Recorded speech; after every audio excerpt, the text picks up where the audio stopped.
Hello and welcome to Broken Rules, a show about people making their own way in music and beyond. I'm John Lanier. Thank you so much for joining us on the podcast today.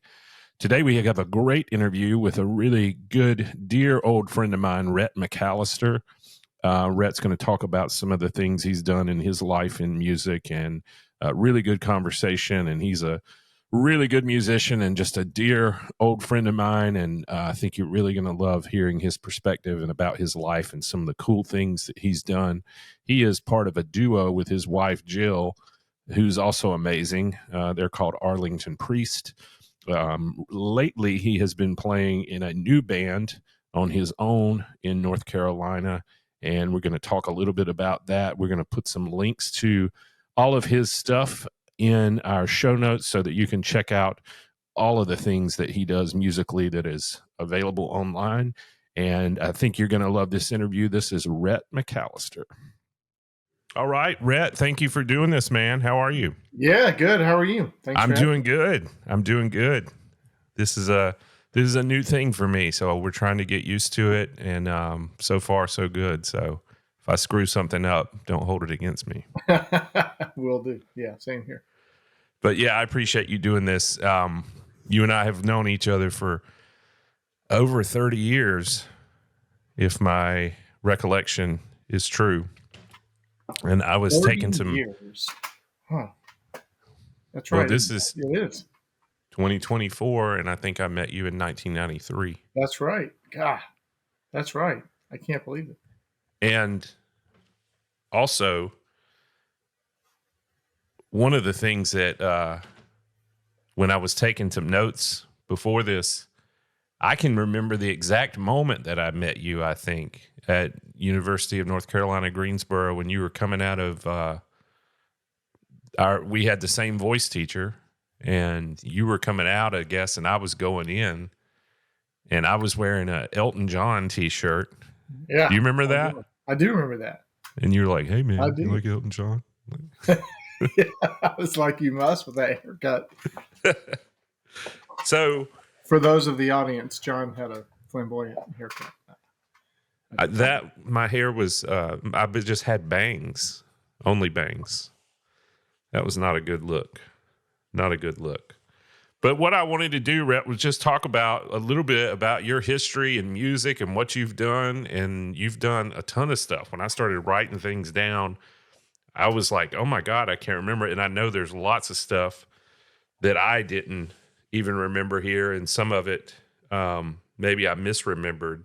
So I'm going to let you do most of the talking, but tell me a little bit about your childhood and when and where and how did you get interested in music and being a musician?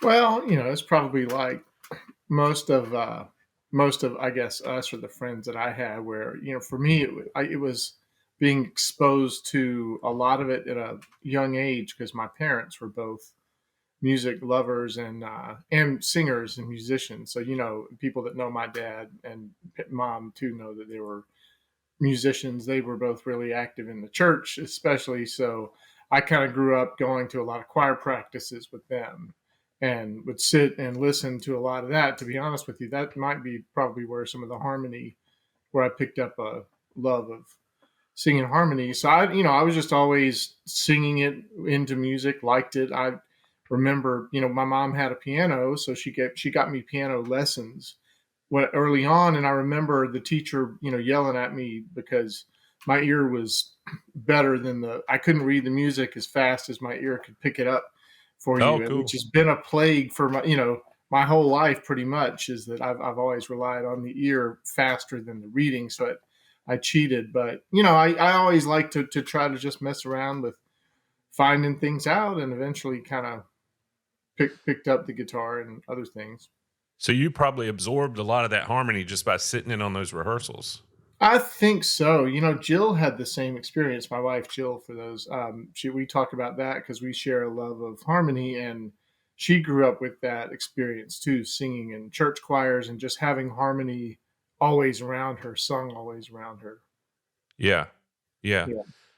So, what were you listening to outside of that church music? I guess when you were a little bit older. I mean, were you watching MTV and listening to the radio? I mean, what kind of stuff did you listen to? Well, yeah, I mean, it was obviously MTV and the radio were big influences on me. I mean, I think the first funny, I think the first record, I was trying to think about the first actual record, and I think it might have been the Van Halen one, the one with the little baby on the front. 1984. On the front of it was 1984. So I was into that style, but I'll be honest with you, I was really probably still even then, leaning more into like pop singer songwriter stuff. So like, I was really into Michael Jackson and Billy Joel, and my mom was a big Beatles fan, so I always had the Yeah. Beatles, but they were big like singer songwriter people. So I kind of, so I think I kind of strayed probably more so into the singer songwriter pop vein than some of my friends who were more into the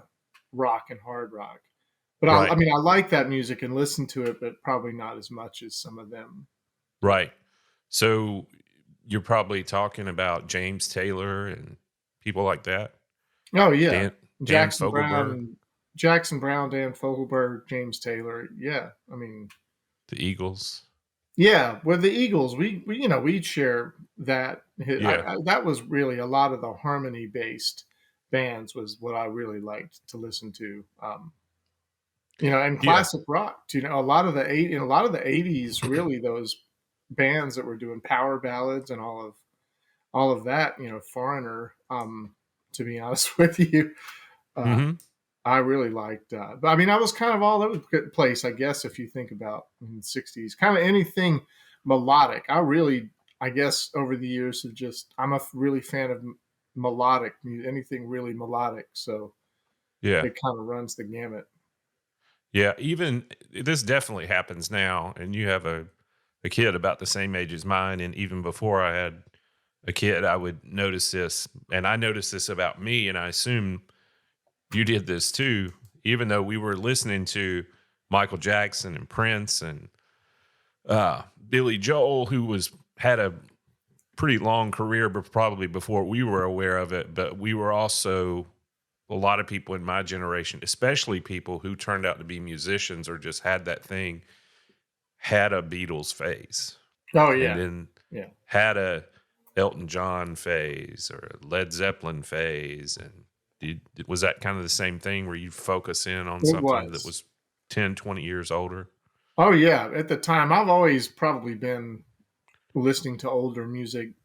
Even when I listen to contemporary stuff, I always tend to find myself going back and listening to a lot of older music, or finding stuff that I missed. It's funny that way because people will be into this, and I'll come into it a little bit later sometimes. Yeah.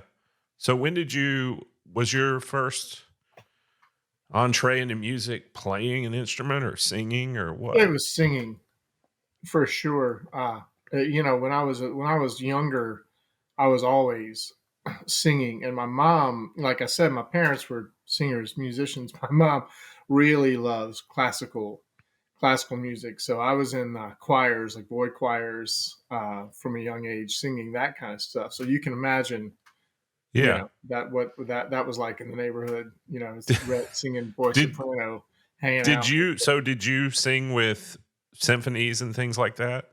Yeah, yeah, we sang with Really? the Charleston, symphony orchestra and boys choir, and some of that. Yeah, so I really, I kind of had a lot of classical, to be honest with you, choir and classical Yeah. singing that was influenced all throughout my younger childhood, even up through high school, really. But so the singing was there, but I probably started playing piano pretty early on too. Nothing really fancy, but I would learn how to, with lessons, I could play some scales and mild theory, but started picking out Billy Joel, Elton John, and songs, any kind of songs I could on the piano. And that Um, was driving your teacher crazy, like you said. oh You could yeah, so Yeah. I think I gave up after a year with the Yeah. actual which Yeah. and everybody says this looking back on it now, but I really kind of do now wish I had pushed through and kind of developed the fundamentals to be able to read Yeah. really well music. But Yeah. I don't know. I mean, how much do you want to sit down and read something and play it now? Well, I mean, it's I'm not. funny. That's a sincere question. You know. What's funny about it is that more than ever now, since Rachel, my daughter, is so into musical theater, Mm-hmm. and Jill is too.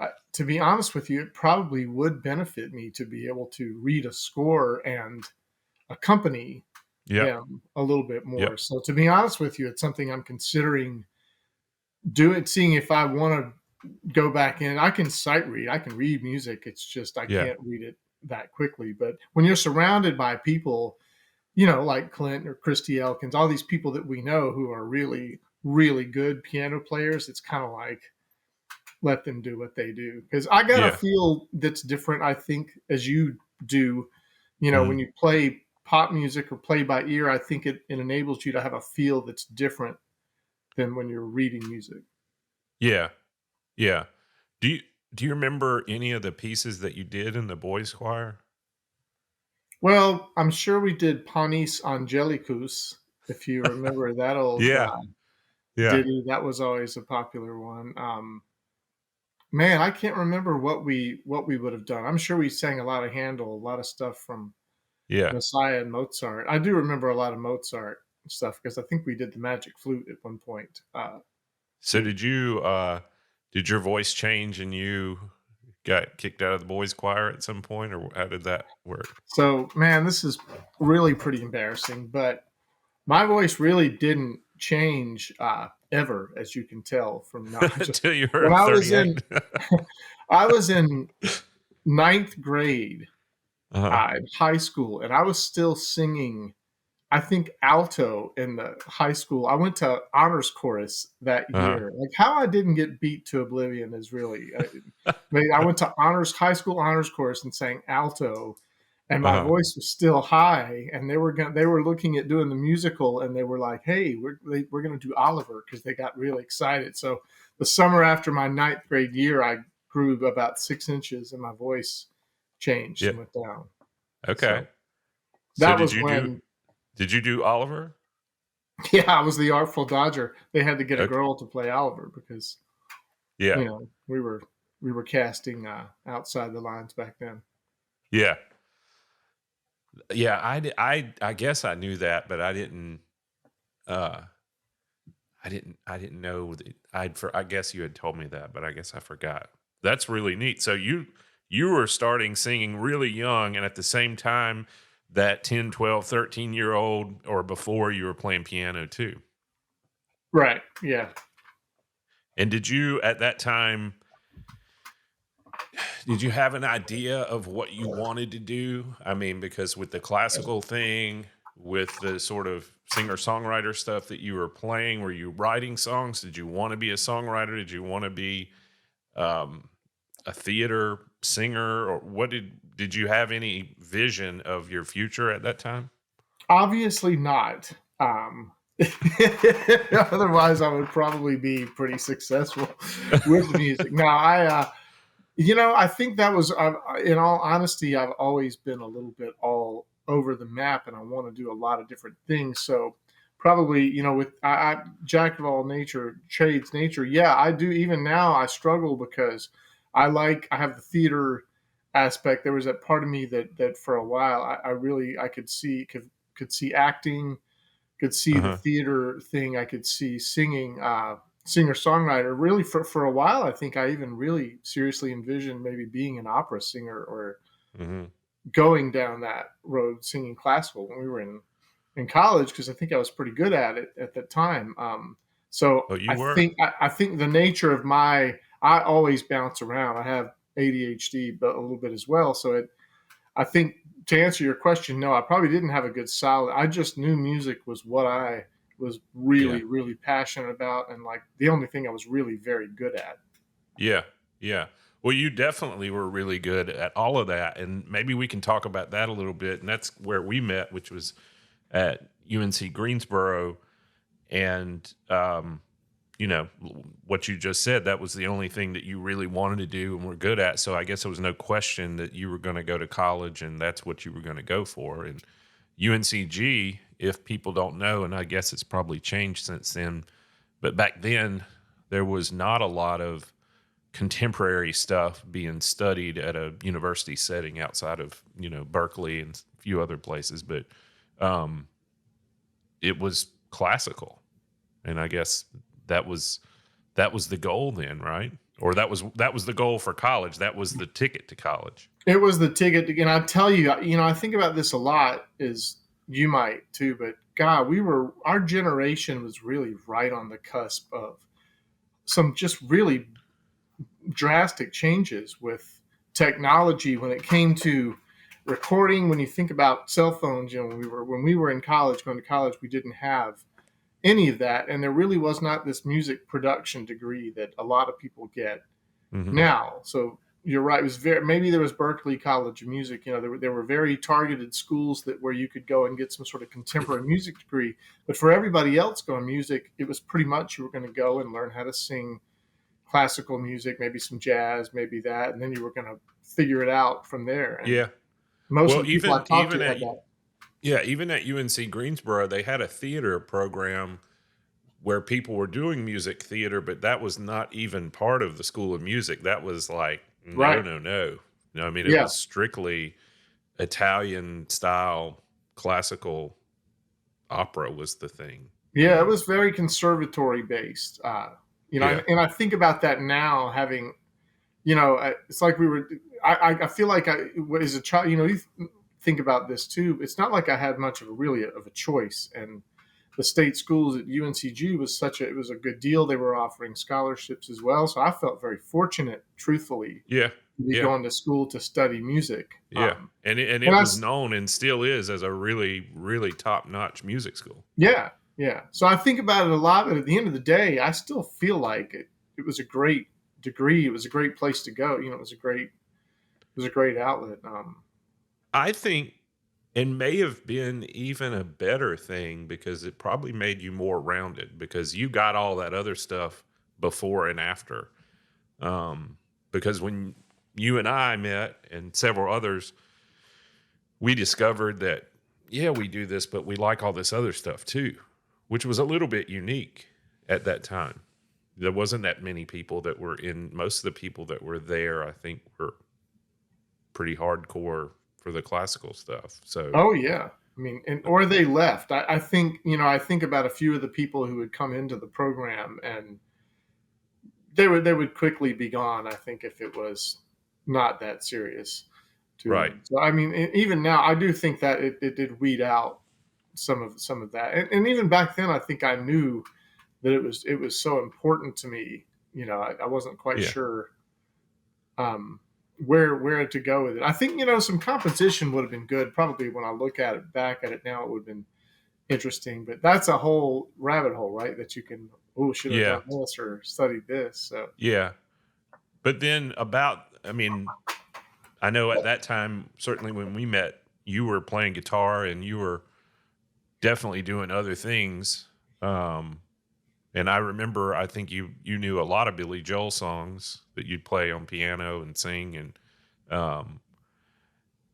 tell me a little bit about how that worked concurrently while you were in college and beyond, the kind of pop side of things or whatever. Well, it's funny. You mentioned guitar. I did start playing when I was younger as a kid. I played a little bit and then I kind of put it back away. So I kind of didn't pick the guitar back up again really until I was about 20 or so.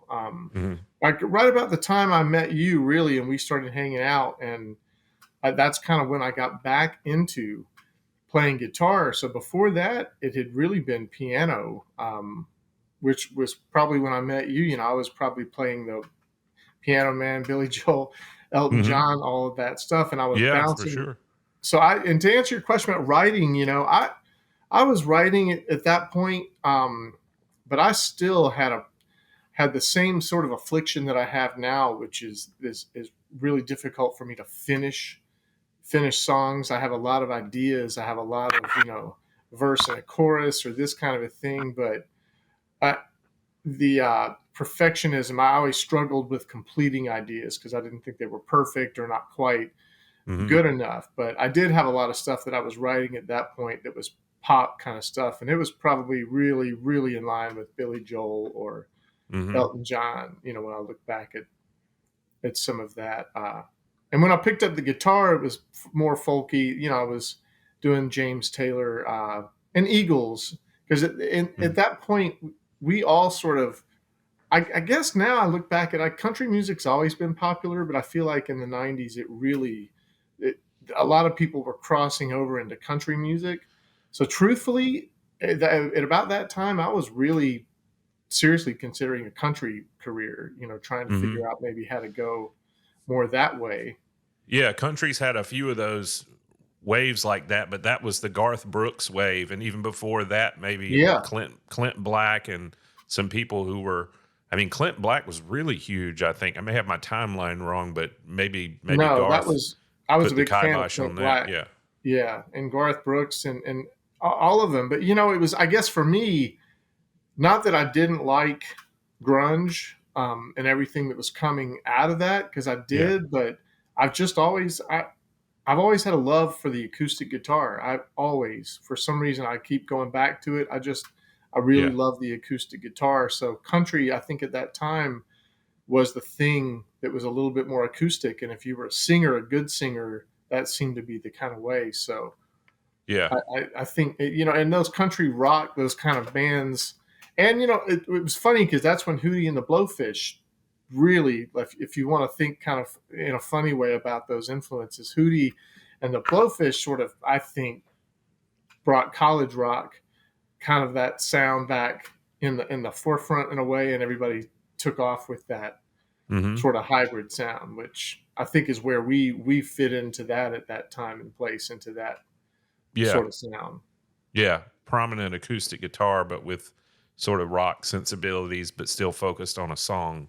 You know, Harmony based, harmonies. Yeah, yeah, that's been a focal point for me my whole life, is the love of harmony, to the point to where I can lose the melody in a song, yeah. with songwriting. I think we've talked about that before, is that We've talked about that a lot because I'm the exact opposite. I cannot. I mean, it's still amazing to me um, when whenever I'm singing with you or uh, there's other people that I know that are really good at that too. But that just completely eluded me because I didn't grow up. I mean, I ended up singing in choirs and things like that, but that was after I had been singing for a while. So it just never got me. And if you tell me what to sing, I can probably do it and do it right each time once I get it. But you just you can do it before you've even heard it, and that was one of the things that amazed me about working with you back in those days, and Clint Whitlow and some of the other people that we were playing with was that was a really unique thing that we had going on that a lot of people couldn't do. And so that was part of, I think that was a unique thing. And plus being just in the right place at the right time. But um, that was pretty amazing, but it just comes naturally, huh? I guess so. I wonder, we talk a lot about harmony in our family in general, because we're all really fascinated with is it magic, or is it natural, is it learned, Uh-huh. is it based on experience, like all of these. I don't know, because you mentioned Clint as well. He had that background with choral singing and being choir singing, and I Yeah. do wonder sometimes if that might have something to do with it. Rachel, my daughter, has the harmony, sort of that ability to hear, to sort of hear off of a melody. It's really interesting to me, I to be I honest think with you. it's inherent because you and Jill aren't related by blood, but there is such a thing called blood harmony, and y'all definitely have it with her. Yeah. Um, and you probably have that with your parents too. I don't know how much y'all were singing together, but um, and yeah, that's a real thing. That's a real thing. Oh yeah, there was somebody else was talking about that recently with Dawes, the band Dawes, because of their Uh-huh. brother harmonies. Then they were talking. Somebody was saying that the sibling harmonies, like, there's just nothing like that. Or Yeah. but they were kind of talking about family harmonies, like you were talking Right. about, or blood harmony, I guess. Yeah. And we then were talking. when you can do that, and with you and Jill, and to maybe a lesser extent, when I was playing with you back in college, when you start to sing with somebody that much, you know what they're going to do before they do it, just because you've sung with them so much, and you can kind of anticipate what's going to happen next, even if it's not something you've done before. Yeah, You know? that's pretty cool. I think that's Clint and Jill and I, and you, I think, fall into this category too, because we've played music for so long together that I think there is an ability to know that telekinesis, to know where we're going. And that's a really neat thing that I think, you could walk into the room and pick up a guitar and start playing together. We would probably know where each other were going to go with that, Right, right. without saying anything. It's a pretty neat Yeah. thing. Well, that is true, and man, that was a good time. So tell me a little bit about what happened beyond that. We were in a band together for a while, and after college, and then you took off to New York about the same time that I came out here to Nashville. So what Yeah. was your inspiration to go to New York? What were you looking for when you went there? You know, that's a good question. I think about that one sometimes. And what there was a lot of things that kind of led to it, I think. But we were playing in the band, as you mentioned, and I felt like at the time, like it wasn't quite clear where I wanted to go with it. Hmm. I had gotten involved in some musicals again at the time, like we Hmm. were doing Tommy. The band was the pit band for Tommy, and I was on Hmm. stage, and I think I got caught up, to be honest with you, in the stage part of it, and Hmm. I got really caught up, and again, kind of ignited my love of acting some again, Hmm. and I felt like, looking at it, I wasn't. I thought maybe it was an avenue I really wanted to explore, and it just, someone needed a sublet. Jen Avery, I think, one of the people that was in the cast there, needed a sublet, and our friend Dusty said, "Hey, man, let's do it. They need a," and it was just sort of one of those. Everything was imploding all around us. I think the band had Yeah. split up. You were going to Everybody Nashville. was going their second way. Everybody was So, kind of going. so your idea at that time was to just go audition? Was that it? Yeah, I think the Yeah. idea for me was to kind of figure out. I think there was a lot going on for me. It was like to figure out who maybe I wanted to be, or what direction I wanted to go in, but also maybe just be a little bit more independent. I had lived in Hmm. smaller cities and never really been that much outside of underneath my parents, even at that point. And that Hmm. was it was something that was so unexpected and big. And yeah, I think the idea was just to go and audition as much as I could, and I did, to be honest with you. And that was Hmm. an incredibly humbling experience Hmm. too, and all of it. I mean, that's experience I'll never regret, is living in New York for 3 years. And after Hmm. auditioning, and I had a little bit of luck too. It kind of nailed down that through life, if you're really persistent with something and you want to keep doing and being persistent, odds are you probably will get some amount of luck with it at some point. Hmm. And I mean, because I got lucky enough to do, I think, a Shakespeare show down in Florida. They just needed someone who could play guitar, and Hmm. there was some fun stuff that happened. But I think shortly after the move, then I sort of kind of came back to realizing that the real primary love for me was music, more so. And I started writing again. We've been writing with the band, but I brought the acoustic back out, and that became the forefront, and started listening to a lot more folk. At that point, singer songwriter. You've always been a big David Wilcox fan, Hmm. as have I. So that those people sort of came back around for me, and then New York had a real thriving singer songwriter scene. So I started just going out to open mics and playing at any open mic I could at that Yeah. point. Yeah. Yeah. That's weird. That's a weird thing to have your sort of comfort, which we had for 4, 5, 6 years there. Not to mention, like you said, your family being pretty close by and all that, and being at least in the same state, to just kind of going up there basically alone and saying, "Hey, now something's going to get real, and I'm going to go do this." It takes a lot of guts to do that, and Yeah, it was an experience. And it was fun, and I think about it now because Jill came up there shortly afterwards, and she really had a good amount of luck really with auditioning and doing some tours and whatnot. So I think it was a neat step for both of us, I think, to take now, just having experienced that Yeah. independence, I Yeah. guess. Because she came up there maybe a year or so after you'd been there. It was like 2 months, 2 or 3 months, maybe. It Oh, wasn't okay. that Okay. I didn't that realize it was much. that soon. Time moves a lot differently when you're 25. That's what I'll say. Yeah. I just I just remember that you guys were there on 9/11. Yeah, Jill was on a cruise ship on 9/11. Oh, She was she? was she was stuck on a cruise ship, which was its own whole experience. But I was in New York at 9/11. Yeah, Yeah. there, which was that was an experience of it, obviously of its own, being living there at the time. Was she working on a cruise out of New York or out of somewhere It was else? out of New York. Okay.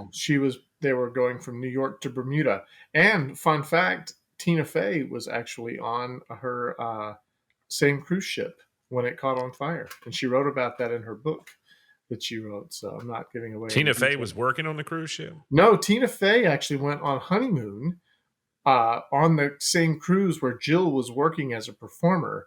And while they were on the cruise, the ship caught on fire. Was this And during 9/11 or this was a different? no, this was not during 9/11. Oh, It was the okay. same Okay. cruise. It was shortly, I mean, it was probably maybe just about a month before, Okay. maybe that. It wasn't very long before, but Wow. so yeah. Yeah, I do. That is coming back to me now. I forgot that she was doing that. That's crazy. I remember. I think. I think I got through. Maybe I'm dreaming this, but I think I got through to you on the phone, and you were like, "You're the first person I've talked to because I can't get through." I was trying to call. You're trying to call your parents and people back home, and it wasn't working for some reason. That's right, John. I think you were the first one that got through to me. Yeah, That it was was a crazy later day, yeah. later that day. So I had and you said, were you in Queens or were you Brooklyn? I was in Queens. Yeah, because you said I can look out my window and see this right now. Yeah, we could Yeah, see from where we were in Astoria, Queens. You could really kind of see downtown. It was pretty devastating, obviously. so you couldn't get in touch with Jill. No, I mean, I can't remember at what point she did get in touch with me. We were able to get routed. Actually, you know what? That's not true. She called me straight away. Somehow they must have been at a port somewhere when it happened, because Hmm. she called me early on in the morning when I was supposed to go to work. She called me right when it was happening.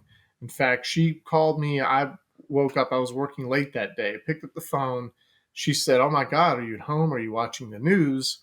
And I turned on the television right as the second plane hit. And so I had spoken to her early, thankfully. Yeah, And that God, was that was a before it all went crazy. And then everything shut down and you couldn't get in touch with anyone. yeah, God, that was a crazy day. Well, we can talk about that some other time. Yeah. You spent a lot of so, time. so you guys are there in New York. She's doing a lot of theater gigs and getting some work. You kind of moved back into the singer songwriter thing and we're doing open mics and I guess just gigs around New York. And you guys weren't really doing anything together as a duo at that point, were you? No, actually, I was playing with a friend of mine, Russ Schmidberger, who's Russ Michaels and Russ Michaels Schmidberger, and we had formed a duo for a while playing together. Because I played a show by myself, but then shortly after that, we played open mics together and just really kind of liked singing together. And it's kind of typical me, right? Like I do love to be in a project or with somebody. Yeah. I don't love the solo Yeah. thing for some reason. So I was apt to. So we started kind of an acoustic duo type of thing, and played, and it was great. We had a lot of fun. And when Jill got back from the cruise, she started joining us, and I think that experience. I don't know what it was about it, but sort of kind of she might have had the same little experience where she felt like it wasn't necessarily something she was ready to focus on that direction as a career. I think she missed pop singing too, and so she started singing with me, and that's when when she got back from that, is when we really started connecting that way and realizing like, oh, this is really great what we have together singing. And then I guess it wasn't long after that you guys moved back down south to Atlanta. Yep. Yeah. We just sort of got, we after a while we had talked about it and felt like it was just time to get back kind of closer down to our families. We really didn't know where we were going to end up at the time. Actually, we just left New York and drove cross country for a while. Did some camping and stuff, trying to figure it out. And throughout that period, Jill ironically ended up getting a job interview in Atlanta at Smith's Old Bar, and is an office assistant up there. So she took the job, and we kind of just stayed in Atlanta there. Right.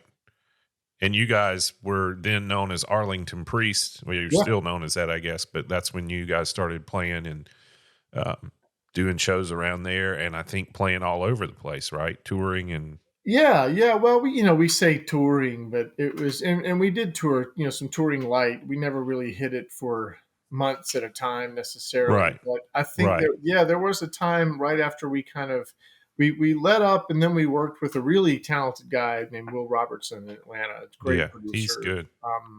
that we connected with, bass player, and we got the guys together, Guy Strauss and Matthew Smith, and formed kind of the core Atlanta band that we had there. And when we would go out on the road, Jill and I as a duo, we would just try to hit it on the weekends or hit as long a slot as we can, mostly East Coast stuff, but kind of anyway, it was a lot of fun. It was grueling. It Yeah. was interesting to see the lifestyle, I think, kind of up close.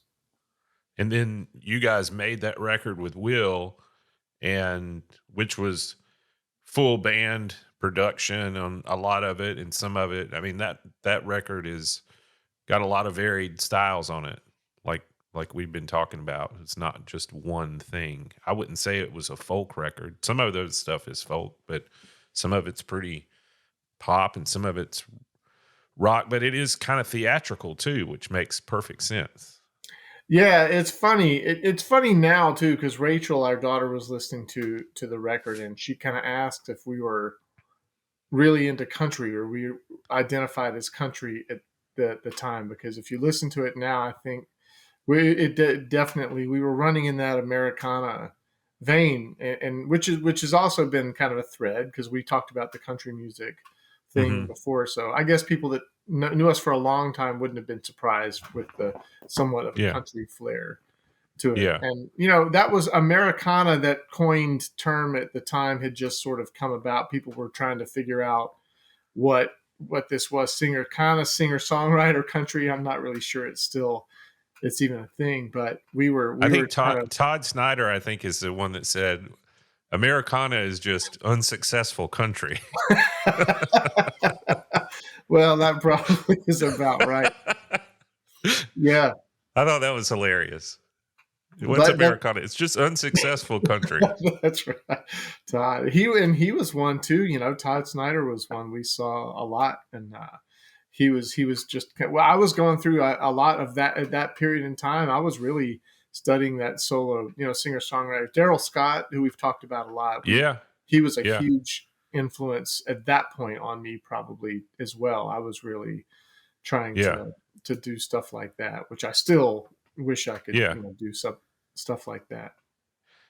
So that was probably 2002 to that area when you came back from New York, Yep, somewhere around there. 2002 to 2008, really, Uh-huh. at that time, because that's when Rachel was born, Uh-huh. 2009. So that was really the busy period, kind of through there. And then you moved back to North Carolina not long after that, right? Yeah, 2015. 2015? Yeah, Okay.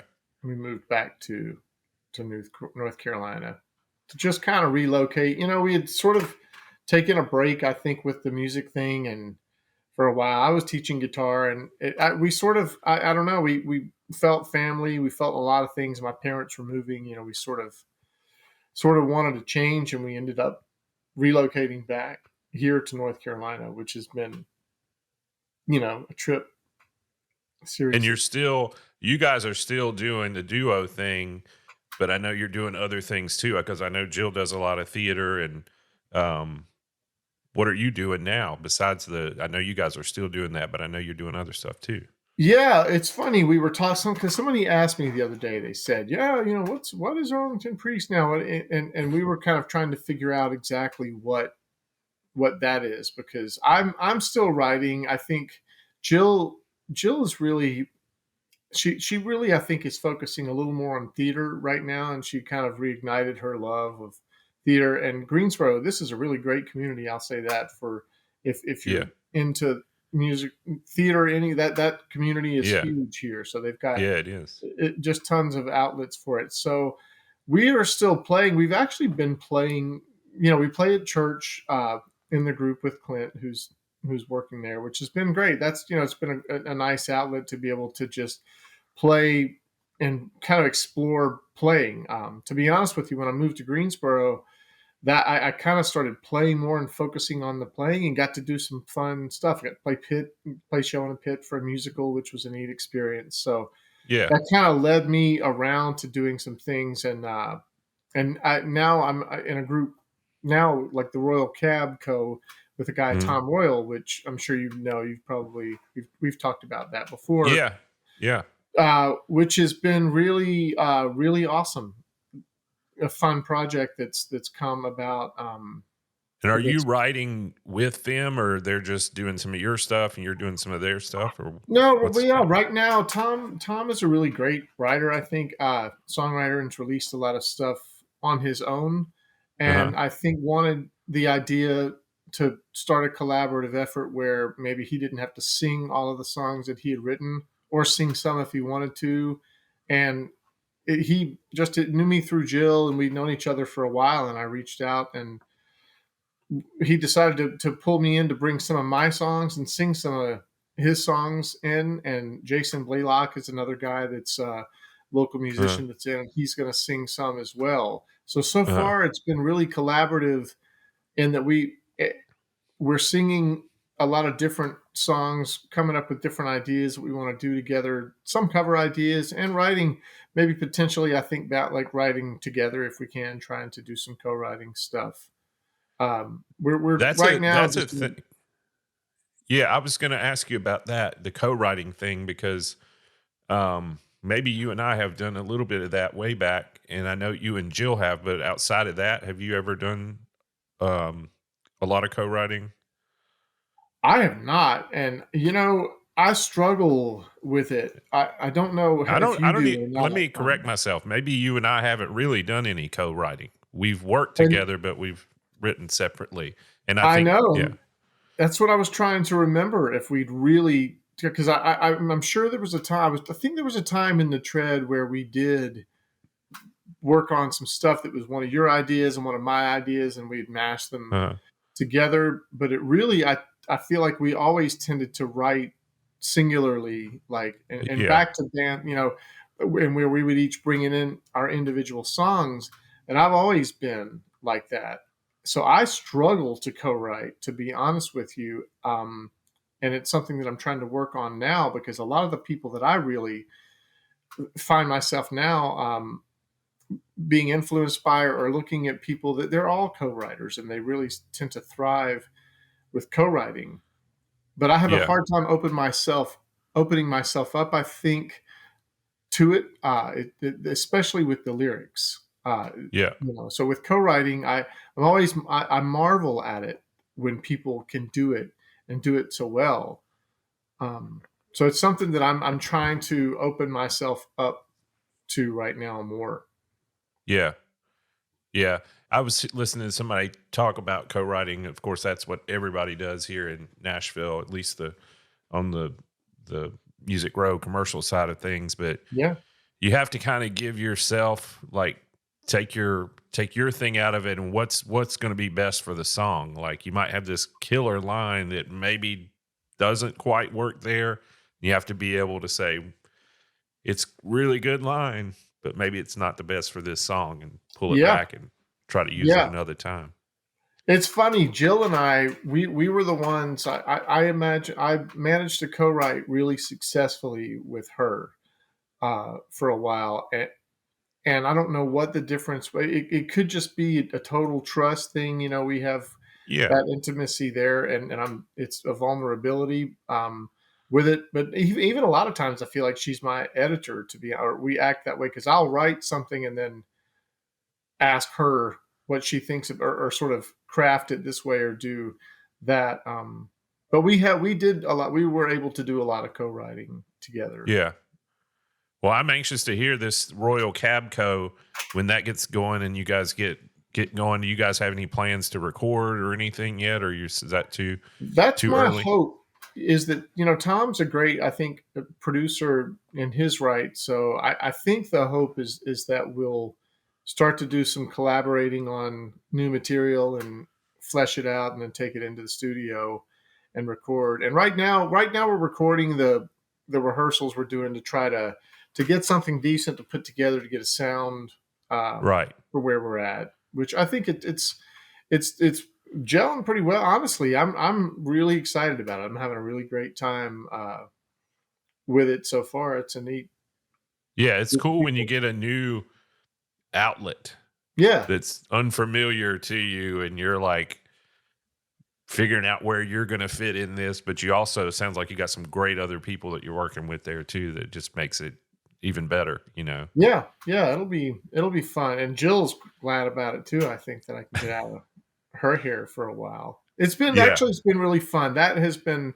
nice. Jill's is cast in a musical now. She's rehearsing for it, so that's been really fun to have our own separate outlets. But now we've been talking more about Arlington Priest because we do have a show. We'll probably play a show for my birthday coming up, and Uh so we always have that where we come back to playing that. But you know, before we get to, I won't get down too far like the rabbit hole with it. But one thing I wanted to say about, especially with Jill, that's unique, maybe somewhat to us, is how project based I think we are. And it may not uh actually be unique because people who make records, if you think about making a record, that's a project. You're very Yeah. project focused that way, but Mhm. Jill, we really love, you know, like themes, you know, working on a project, picking a group of songs, learning the songs, putting on a show, kind of like a musical, and moving on like that. So I think we've always had this love of somewhat of a cabaret, like you said, a theatrical style of things. It's always Right. been a little bit of a rub with the rock, but it's also, I think, what might probably makes us a little bit unique. Right. Right. No, I agree with that. I would say that for sure. And so you can get a certain amount of satisfaction just by doing one or two shows because it's been crafted, it's been put in, it's got a start, middle, and the end. It's not just a gig where you're going to do your thing and then the next gig, you know, you may play different songs, but it's certainly, you know, you can't do that for every show if you're playing all the time, No, you you know. can't. And that's the struggle, right? I mean, and that was what was challenging for anyone out there who's been playing, is that it takes, I think, a special type of person to be able to sit there and play your songs while people are just talking and carrying Yeah. on, and just to persevere and trudge through that and Yeah. play, because not all of the gigs, as you know, shows are listening shows where people are soaking it Yeah. in. So it's, Yeah. We've had We've had some. Everybody has. It's fun to talk about those worst shows. I don't. and We they won't are get into that fun. I here. mean, they're necessary. I think even now, I kind of feel like it's good. It's good to get out there and play a rough show every now and again, because Yeah, it brings yeah. it home I've to you. I've heard like big time star comedians talk about that, like playing, big theaters and getting heckled and just bombing. Oh yeah, yeah, Like household name comedians. So, and that's it. I mean, you try new things. You have to be willing to put yourself out there, and I guess that's what you're doing with this band too. You're like, hey, I'm just stepping out into this. We'll see what happens. yeah. That's what I'm trying to do. I'm trying to kind of put myself out there a little bit more again, and I've always been a little bit shy about that, especially around social media promotion. It doesn't really. It's not in my nature to be very self promotive. So Yeah. Well, that's all. It's always good if you can have somebody else that does that too. There are other people in this band that are better at that like to do that. Yeah, Okay, yeah. then I that's think yeah. I perfect. mean, Tom is well equipped for that. I think as well. Yeah, So we'll have our strengths. it's a whole different world. Well, I don't want to keep you too long. One other question I want to ask you, um, because you and I probably ask each other this when we were talking, but maybe I haven't really lately. But what have you been listening to lately? Oh man, oh man, what have I been listening to lately? You know, I, it's still. I guess it's a little bit out of the phase, but Wilco, I really went through a big Wilco phase not that long Mm-hmm. ago, and a lot of things that were offshooting of Uh that. huh. But I came into Father John Misty. I've been Yeah. listening to a lot of Yeah. Father John Misty lately, and Raylan Baxter. If you Yeah. know who Raylan Baxter Yeah. is, and Jason Isbell's really obviously still a big. I'm a big fan of what Jason Isbell's doing right now. Father John Misty. Some of that's a little wild. He is wild. Yeah, I Yeah. didn't realize he. I think was the drummer for Fleet Foxes and was in their outfit, and then I think was too wild for them too. So That's cool. That's cool. Well, it's good. Andrew Bird's a big one. I kind of got into a big phase with him too. Okay. Okay. Well, that sounds good. Well, hey, I really appreciate you doing this, Rhett. This has been Man, really fun. It's yeah, been nice to catch up with you, and I wish that we could have done it in person, but I'm sure that we're gonna. Actually, I know we're gonna see each other in a couple months, so yeah, maybe we'll have a part two at some point. But I really appreciate you. You're one of my best friends, and I really appreciate you coming on here and doing this with me as I'm getting started with this, as you say, just jumping out and trying something new. That's what I'm doing with this. So yeah, man. hopefully we'll keep it going. Glad to do it anytime. All right, man. Thanks again, Rhett. Yeah. All right. That was Rhett McAllister. Thank you so much for listening to Broken Rules today. Please go to the show notes. You can find all of Rhett's links there. Check out his stuff, and we will see you next time on Broken Rules.